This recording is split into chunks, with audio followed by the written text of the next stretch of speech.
America's coastline is the battleground for the nation's most unheralded military branch, the U.S. Coast Guard. The only service that flies into action every day of the year. The only branch with a mission not to take lives, but to save them.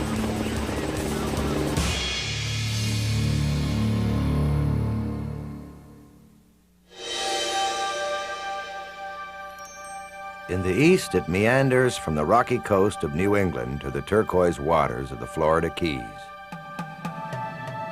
In the west, it runs from the surfing havens of Southern California to the glacier wall bays of Alaska. In all, the coastline of the continental United States stretches over 15,000 miles.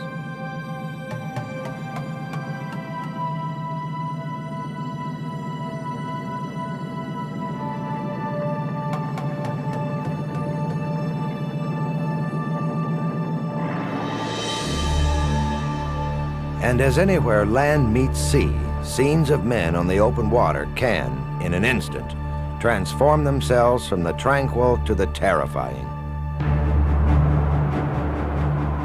With engine out and rigging lost, breakers the size of small mountains slam into this 41-foot yacht. Overhead, a Coast Guard chopper crew arrives on scene, guided by the boat's electronic distress beacon.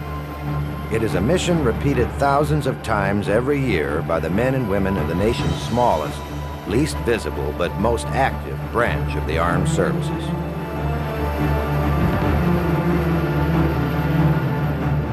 The crew work frantically to prepare a rescue basket. While below, a survivor clings to wreckage in 20-foot swells. It is a drama that hasn't changed since men first took to sea. And in times past, the outcome would almost certainly have been tragic. But for the last 50 years, Coast Guard search and rescue teams have been pulling sailors and seamen out of harm's way. On an average day, 16 people otherwise lost are saved. One life every 90 minutes.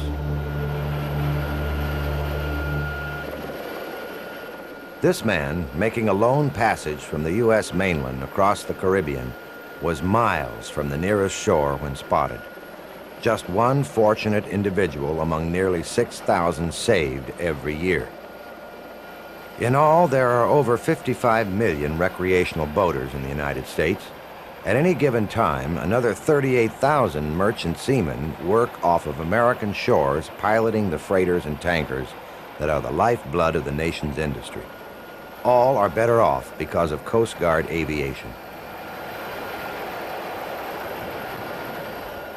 Theirs is the only branch of America's armed services with the stated mission to save life and not take it.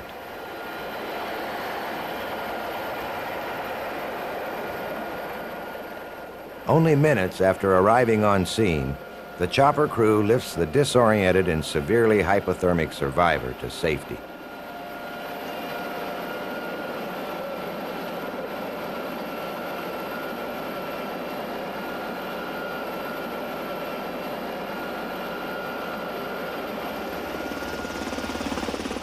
One of the Coast Guard's most modern weapons in carrying out this mission is the HH-65 Dauphine medium-range helicopter. This Aerospatiale Dauphine, French for Dolphin, is one of the 96 that have been in service since 1982. Prowling the skies from Alaska to Florida, they carry their three-man crews on an endless cycle of SAR, or search and rescue missions. Some of the nearly 70,000 carried out in an average year by the U.S. Coast Guard. To be sure, the Coast Guard is dwarfed by the other four services. But in actuality, this Dauphine crew is part of an organization that, standing alone, is the 7th largest naval air force in the world. With a mission range of 150 nautical miles and a top speed of 196 miles per hour, the Dolphin can engage in a 15-minute search and a 15-minute rescue once on site. The HH-65's three-man crew is composed of a pilot, co-pilot, and flight mechanic. The flight mechanic doubles as the team's hoist rescue operator. It is his job to maneuver the rescue sling or basket to the survivors below. The helicopter's four 38-foot composite rotors, said to have an infinite fatigue life, are powered by two Lycoming 680 horsepower engines. And the insurance of having two engines is enhanced by the aircraft's OEI, or one-engine operative switch, that will transfer the entire fuel flow to the good engine should one of the Lycomings fail at low level. Below, a rescue swimmer awaits evacuation from a Coast Guard 30-foot surf boat. The hoist, mounted on a fairing above the starboard door, is capable of lifting 600 pounds. During a hoisting operation, whether a drill or the real thing, the rescue hoist mechanic is the one actually flying the aircraft. Every movement the pilot makes is choreographed by the mechanic via intercom. And in bad weather, the Dolphin can even make a fully automated descent. The aircraft's flight director is coupled to its computer, which takes over the flight controls from the pilot, and on its own can bring the helicopter to a 50-foot hover, all hands off. But this drill, like most rescues, is carried out fully hands-on. And to stay sharp, crews spend an inordinate amount of time perfecting this skill. Professional patience seems endemic to the men and women of the service because these crewmen know that the real thing is always just around the corner. At the Coast Guard Air Station in North Bend, Oregon, a Dolphin is rolled out for duty. Okay, we gotta go 100% for the gearbox. No problem, we'll have a roll. Then you can hop up there. Be ready to go quick though. Yep. Check out. Somewhere in the cold waters off the Pacific coast, this crew has gotten word of a young boy swept out to sea by a riptide.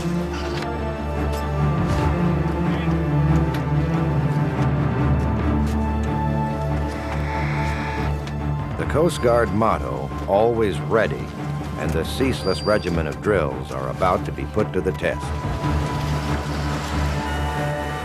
Within minutes, crew and helicopter are on their way.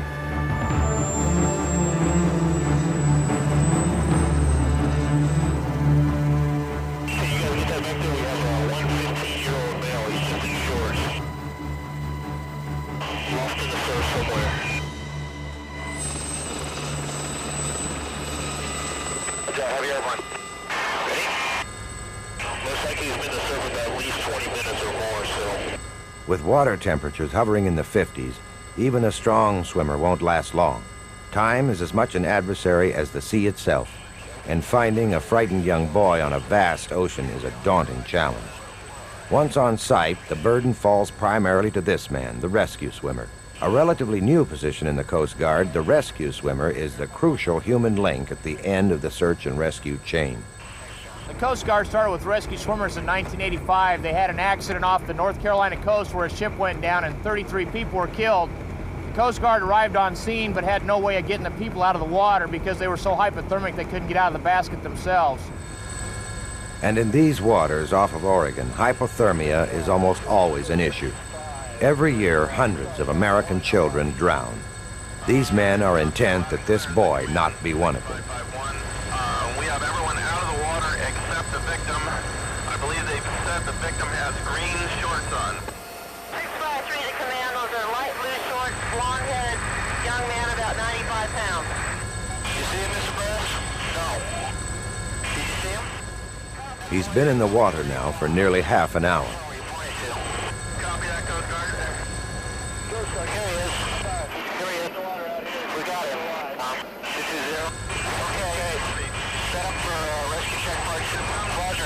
They found one in the water. Open up. Copy. Okay, get ready for free fall deployment of the swimmer. Roger. Tell him to stand by. We've got him in sight. I'm just gonna... Stand by. 6551 has him in sight. Looks like he's okay. We're gonna deploy rescue swimmer. Get him on up. I'm gonna just drop this down with his flank. He can just flank him so we get those guys off the cliff. Okay, where is he? He's right there. 1 o'clock. Okay, I got him.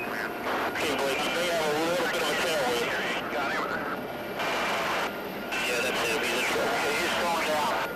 Free fall deployment. Get ready. I'm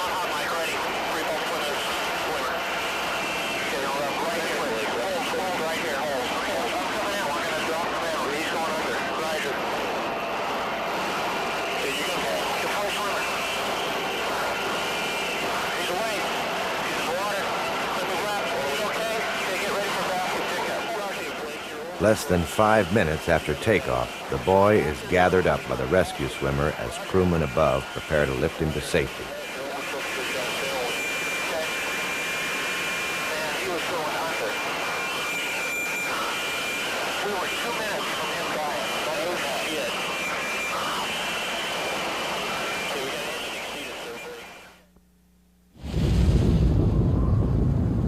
In the frozen Bering Sea, the fishing vessel Alaskan Monarch, caught in ice pack and battered by heavy swells, is taking on water.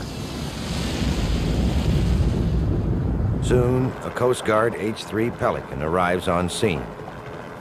Meanwhile, the ship, with its engines gone, is slowly being dashed against a reef lying unseen beneath the thick layer of ice. And the ship's crew makes its way to the bow for immediate rescue. This H-3, stationed in Juneau, has traveled nearly 300 miles across the frozen Bering Straits to respond to the emergency. The Pelican operates in one of the most inhospitable environments on Earth, but it's equal to the task. The chopper is one of the oldest but most respected aircraft in the Coast Guard inventory. Of the 40 delivered in 1969, all but 4 are still in active service.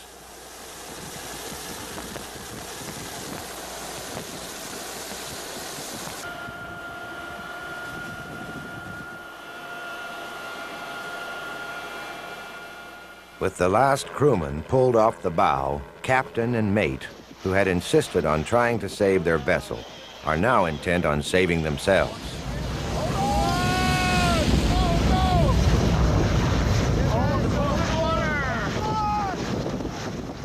Their hesitancy costs them dearly. The men will last less than 3 minutes in the frigid water.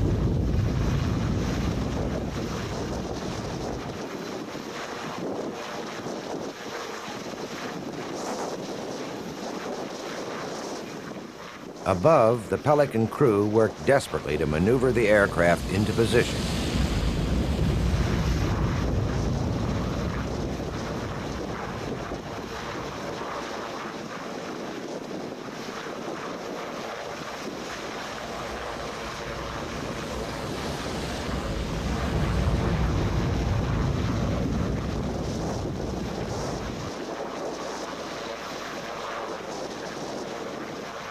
Over 1 full minute has now passed.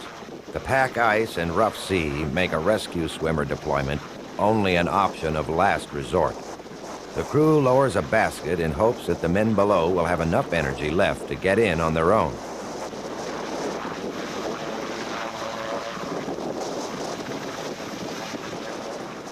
Seconds later, the first man collapses into the rescue basket and is hauled aloft.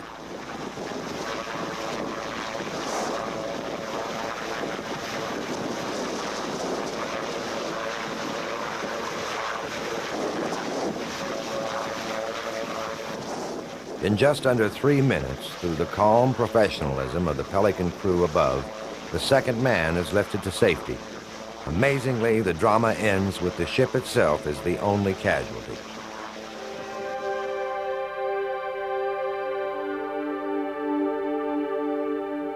Across the continent and an ocean away, Coast Guard pilots are carrying out an entirely different kind of mission over a frozen sea.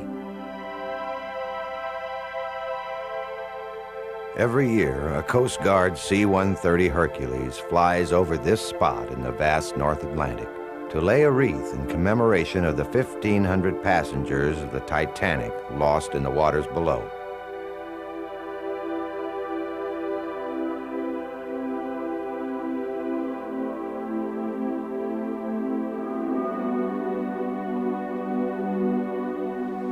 And although the great ship has long since passed into legend, icebergs like the one that ripped open its hull still drift through the shipping lanes of the Great Circle route where the Titanic met its fate over 80 years ago. We provide the platform for the SAR, side-looking airborne radar, which is used to detect the icebergs. And from that, we can detect the limits to the south and to the east, to how far to the limit the icebergs extend. From March through September, Coast Guard C-130 aircraft flying out of Gander, Newfoundland, patrol a 33,000 square mile area off the Grand Banks. A rugged region of the North Atlantic, it is one of the world's busiest shipping lanes and a natural route for the thousands of icebergs that break off the western coast of Greenland and drift south on the Labrador Current. You can see where the iceberg is. That's the hard target, and then that's vapor coming off, vapor trail coming off the iceberg itself because it's so warm. It's like a fog. Traveling as fast as 10 miles a day, it can take some 3 years to melt. Throughout that time, even smaller bergs the size of a piano can weigh up to 10,000 pounds and shred a ship's hull to pieces. That berg's course 196 at about 6 knots. Their threat is not taken lightly, and in the 1950s, Coast Guard aircraft even experimented with dropping thermite bomblets on the icebergs, each capable of burning at half the temperature of the surface of the sun. We'll be flying at 150 knots, 500 feet, 450 feet is on the radouts. Roger. Now, instead of thermite bombs, the only things dropped over the course of their 6 to 8 hour missions are drift buoys to determine the direction and speed that the currents will carry these mountains of ice. Every year, Coast Guard C-130s track thousands of icebergs, ranging in size from 10,000-pound growlers to multi-billion-pound giants the size of aircraft carriers. Roger, your 30 seconds. Stand by, stand by. Go ahead and drop the buoy when you can, James. Let me know when it's out. Since the Ice Patrol's inception, not a single ship has suffered the fate of the Titanic.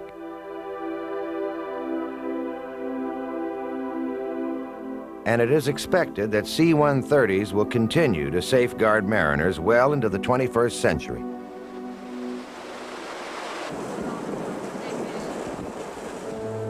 Far to the south, men and women of the U.S. Coast Guard track the flow of a much more vulnerable and precious tide. Every year, it is left to sea and airborne elements of the service to intercept thousands of refugees trying to make it to American shores. Fleeing economic and political persecution at home, people from the nations of the Caribbean Basin and Latin America seeking a better life board anything that will float in hopes of reaching the United States.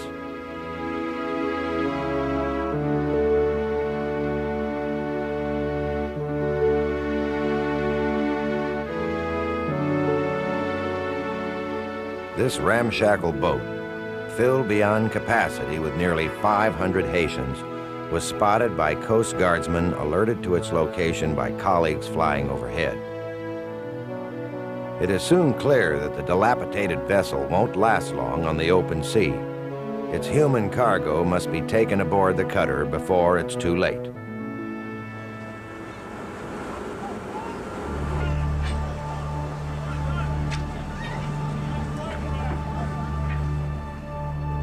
But in the melee to board, the boat finally gives way.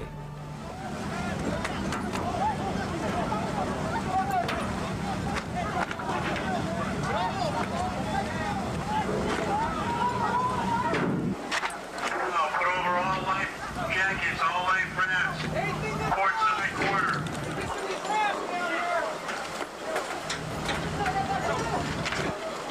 All extra personnel stand by to assist embarking of personnel in water. Below deck personnel stand by to assist. We have migrants in the water.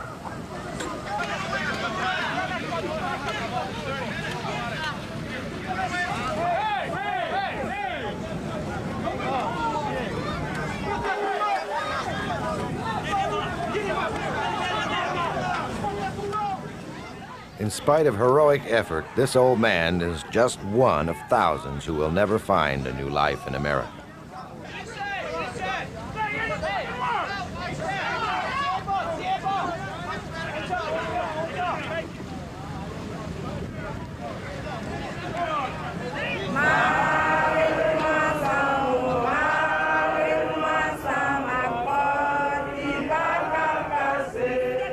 And although most make it safely aboard the cutter, their future is tenuous at best.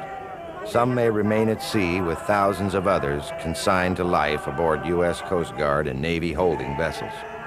Others may be sent to refugee camps to live with tens of thousands of their fellow countrymen scattered around the region. Only one thing is fairly certain. Most, if not all, will never set foot on American soil.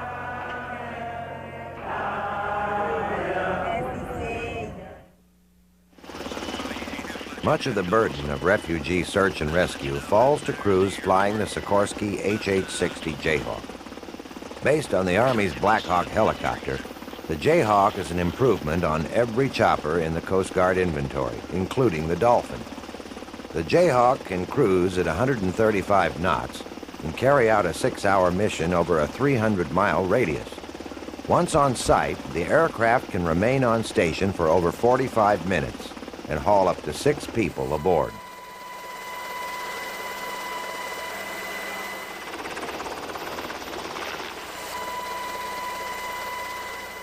It is here that Coast Guard Jayhawk crews find their biggest challenge. The waters of the Florida Straits, which run like a river with the Gulf Stream, separate the desperate people of Cuba from Key West, just 90 miles away. By the thousands, they take to homemade rafts that often defy belief, in hopes of finding freedom and prosperity to the north. Many are lost in the crossing, and the first American survivors see is often one in Coast Guard orange, wearing fins, mask, and snorkel.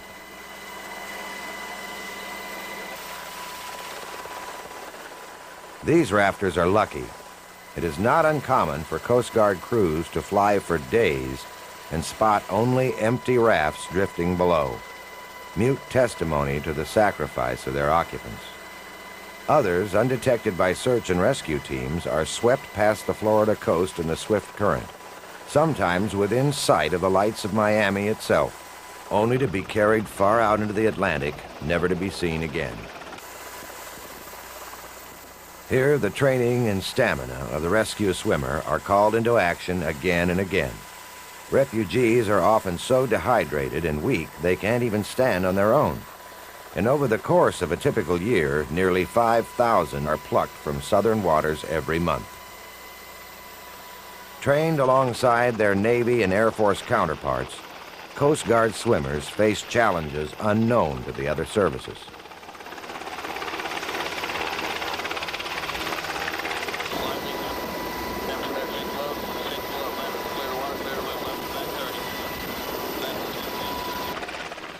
The biggest difference is the Air Force and the Navy gear their training toward rescuing downed military aviators.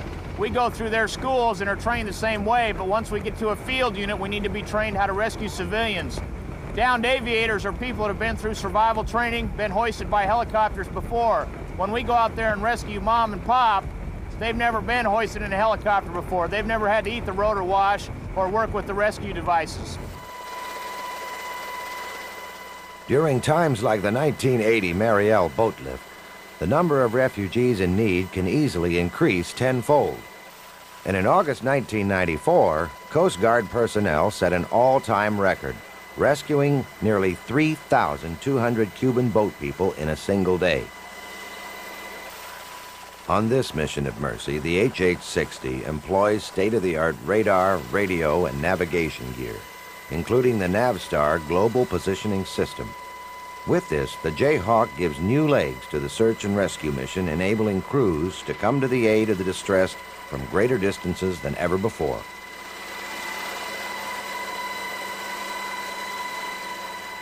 After 3 days adrift, these young Cuban men have found refuge and will soon be staking claim to a piece of the American dream.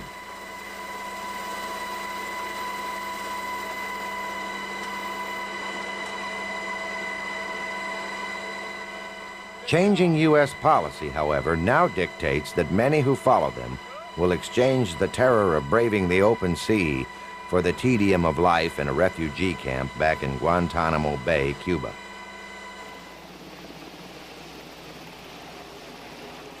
The aircraft that the Jayhawk will eventually replace is the venerable Sikorsky H-3 Pelican.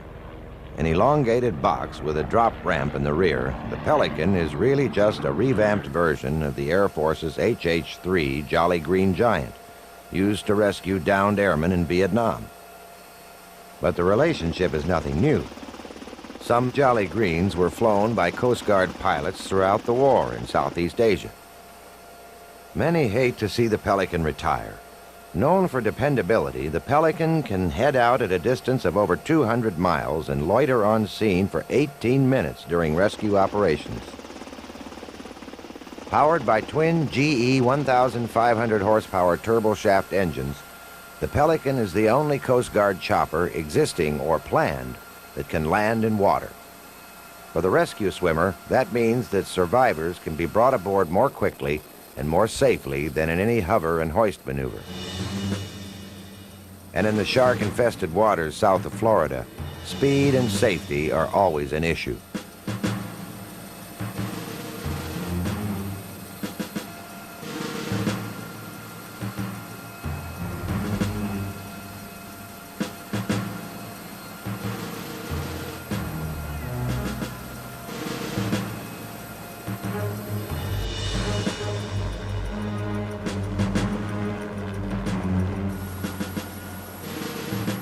A swim like this is a daily chore for most rescue swimmers. But for the men in the raft, it is anything but routine. Many rafters are ragged in torn shoes and pants. Most have swollen feet or blistered hands from rowing. Some talk of drinking their own urine. They carry water-soaked bundles, photographs of girlfriends, wives, and mothers. Too often they have bloodshot eyes with that faraway glaze of people lost at sea. These men are fortunate to have made it this far. Fair weather turns foul here very quickly. 40-mile-an-hour gusts and short, steep waves reaching 8 feet are common. Waves that would easily swallow up inner tube rafts like theirs.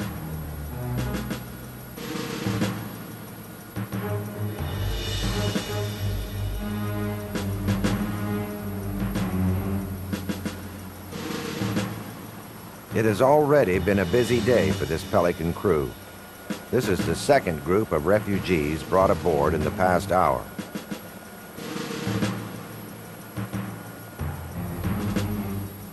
With his waterproof walkie-talkie, the swimmer appraises the pilot of the situation.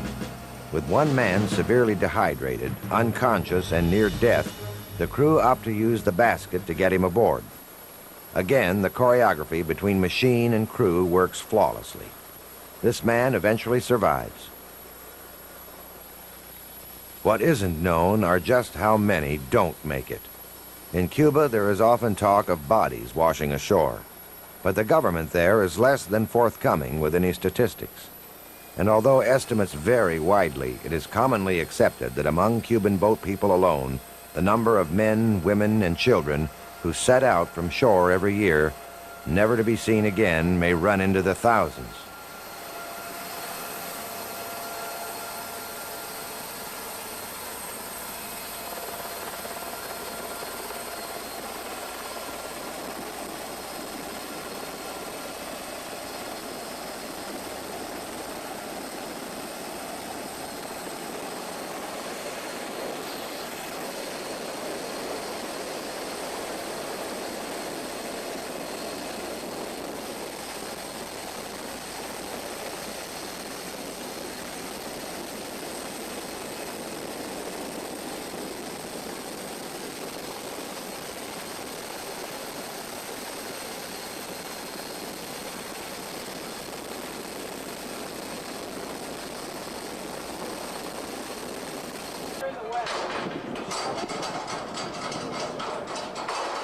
On any given day, Coast Guard forces seize over 80,000 pounds of marijuana, as well as great quantities of cocaine being smuggled in across our southern border.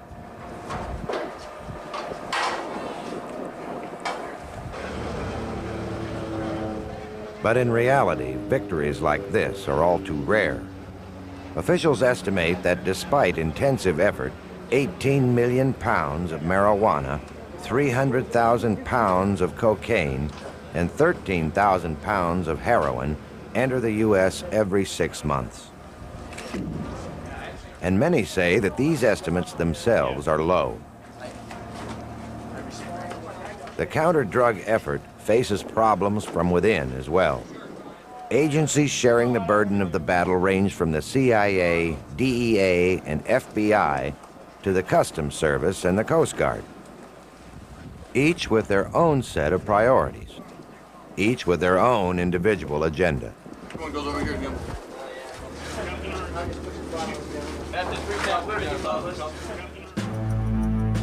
And rivalries between U.S. government bureaucracies can be as much of a hindrance to effectively fighting the smugglers as the smugglers themselves. Here, members of Caribbean regional security forces, endowed by their governments with law enforcement powers, pose in front of an HH-3 Pelican during a surge against smugglers known as Operation Nutmeg. The flexibility of Coast Guard helicopter-borne forces such as this have given law enforcement people a flexible tool in fighting the war on drugs. This illegal trade is carried out by well-financed, heavily armed, and highly sophisticated organizations.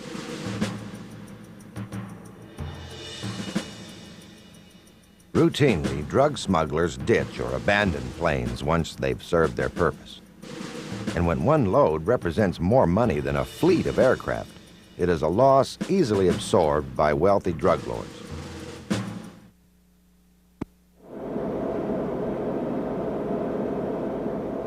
This is the HU-25 Falcon. In its drug interceptor version, it is also known as the Night Stalker.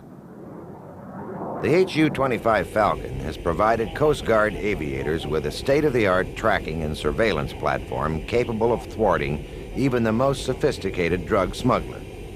The Falcon represents the newest plane in the Coast Guard Air Wing, and the 41 purchased at a cost of $5 million each represent the most expensive procurement program ever undertaken by the service. Developed by the Falcon Jet Corporation, a French aviation firm, the Falcon has been well worth the cost. Able to reach speeds of 0.85 Mach, it is by far the fastest plane that the Coast Guard takes to flight.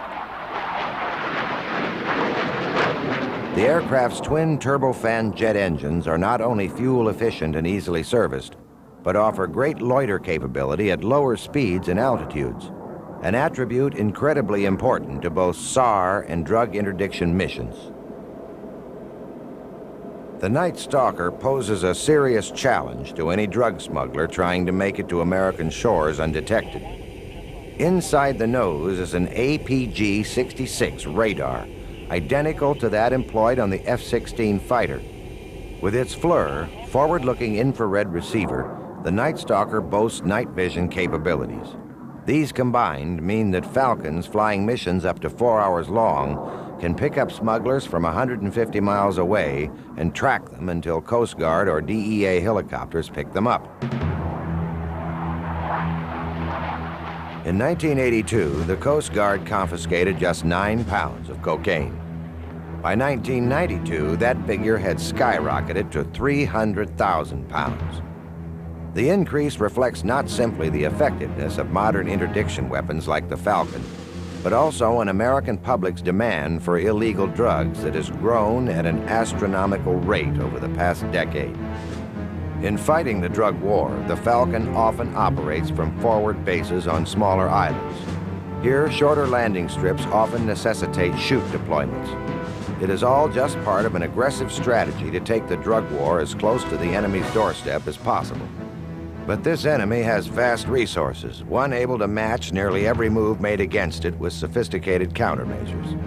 Countermeasures that can often take the drug war as close to the realms of Tom Clancy and Ian Fleming as the real world ever gets. Once the sun sets, Caribbean waters become the scene of a high-tech hide-and-seek played out every night of the year. One of the Coast Guard's newest denizens of the night is the secretive Schweitzer RG-8A powered glider, a low-tech stealth weapon with an acoustic detector. The aircraft can glide in and pinpoint smugglers without revealing its own presence in the skies above.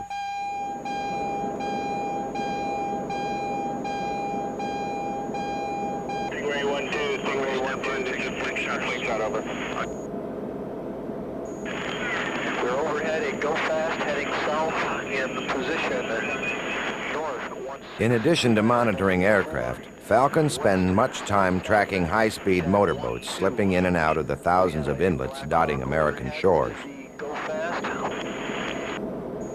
Backside, Stingray 1-2, Hilo is overhead of a vessel. He's dropping smokes on every building he drops over, and he belongs to the... Here, a Falcon crew uses their FLIR to track a high-speed drug boat, having already brought a DEA Blackhawk onto the scene. The initial spot, but there have been other spots along the way. Is that affirmative? We've got 6 drops so far. 412. 412 is directly overhead of the fast boat at approximately a 30-foot hover. But boats like this one aren't the only tools at the smugglers' disposal. Recently, they have taken to stealth boats that ride so low in the water that they are nearly submerged. The fiberglass and wood boats have no sharp edges to be detected by radar and are painted blue to make them hard to spot from the air. It's just another escalation in the quiet, high-tech war in which the Falcon is an integral player. The Falcon is responsive to a 3,000-mile-long radar fence that stretches across America's southern coast and border. We'll be in a high orbit and pick them up on the radar or visually or from vectors from one of our E2s or AWACS that we are usually working with out of DOD. Pick them up, we drop down to about 2,000 feet. Here again, inter-service rivalries can hamper the mission. Falcons respond to a warning network of Hawkeyes and aerostat balloons that west of Houston, Texas, are controlled by the U.S. Customs Service and from Houston eastward by the U.S. Coast Guard. Brown, black trim in that order, and tell them it's in a very difficult position in order to identify. And 1-2, twin shot, be advised, our system shows no match on a November Kilo. 2-3 Kilo whiskey, maintained. 1-2, roger. Suspect planes often fall into an easily recognized profile. Fake tail numbers, flying very low on the deck, and deviating from false flight plans, or no flight plan at all, are strong indicators that the target is a legitimate one. Okay, you can keep on the clear as long as you can, okay? I'm going to come back around. With the smaller plane lost in low-lying clouds and evening setting in, the crew quickly switches to their FLIR infrared tracking system. Show the target moving off 30 degrees to the left. Okay. 70, okay, helicopter's airborne. Aircraft like this one will be tracked in a covert position until helicopters can be brought on scene. Okay, that's fine. On short final. Looks like he's landing to the northwest. Crossing over the threshold now, landing to the northwest. 7-0, you copy? Copy, we got him. Okay, He's slowing up. Runway, and he's slowing up. He's committed. And he stopped on the runway.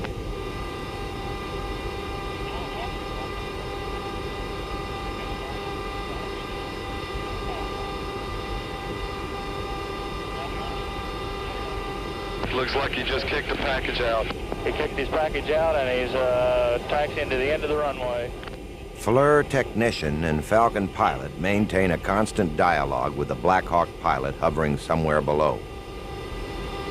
He's at the northwest end of the runway. He stopped. And stopped. He's turning around. And turning. He's 90 degrees. He's pointed down the runway.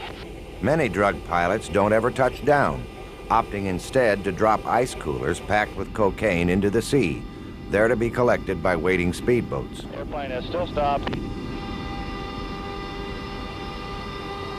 He's moving. He's rolling toward you. In the dark of night, this drug pilot still has no idea that he has company in the skies above. Any test? He's rolling toward you. Don't see him. He's on the runway. He's taking off.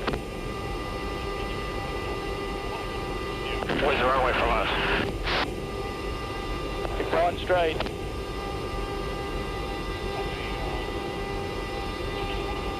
Got me with your wing.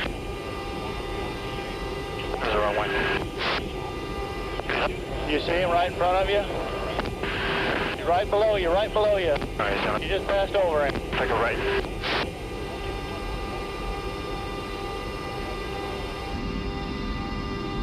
He doesn't have the speed to take off. He doesn't have the speed to take off. Taking off. He's not in the air. He's. You see him right below you. He's at the end of the runway. He's turning around again. He's turning around, I think. Cut him off to the right, Dave. Cut him off to the... He's right below you. Set down. Pull the shit right out of him right now. Right there. Right there. Okay, turn left. Turn left. Get him. History. History. He's getting out of the aircraft. He's getting out. Everybody out. Out, out, out, out, out, out, out. He's running to the left. He's running to the left. But with the Falcon still overhead, escape on foot is nearly impossible. There they are, right there on the clear. I see him. You see him cleared up. Okay, when you dip that wing hard, I'm gonna lose him. How about if I turn to the left? Not too hard. This is good right here. If we just keep this in, I still got him. Well, it looks like they're trying to hide now. They're hiding. Can you get marked that position anyway? Yeah, it's 25, 22 north. I just lost it. There, I think. Okay, got them. They're right along the shoreline. There they are. Okay, they're hiding in the grass right there. They're just in forward of that one shot right there. The guy's getting ready to walk right on them, right in the grass, right in front of him. Okay, he's right in front of me. He's right in front of me. Yeah, He's getting ready to get up on the guy right there. He's got him. Yeah, he's got him. He's got them both. All right.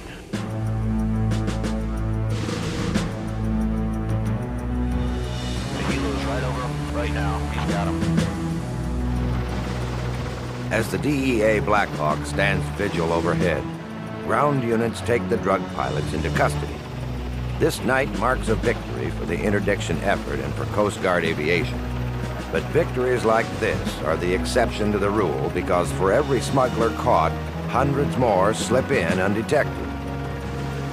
And as Coast Guard aviation loses funding to other priorities in the war on drugs, priorities like education and rehabilitation, drug lords are sure to find new holes in America's electronic fence to the south. A fence that will need to be steadily manned and constantly mended well into the foreseeable future.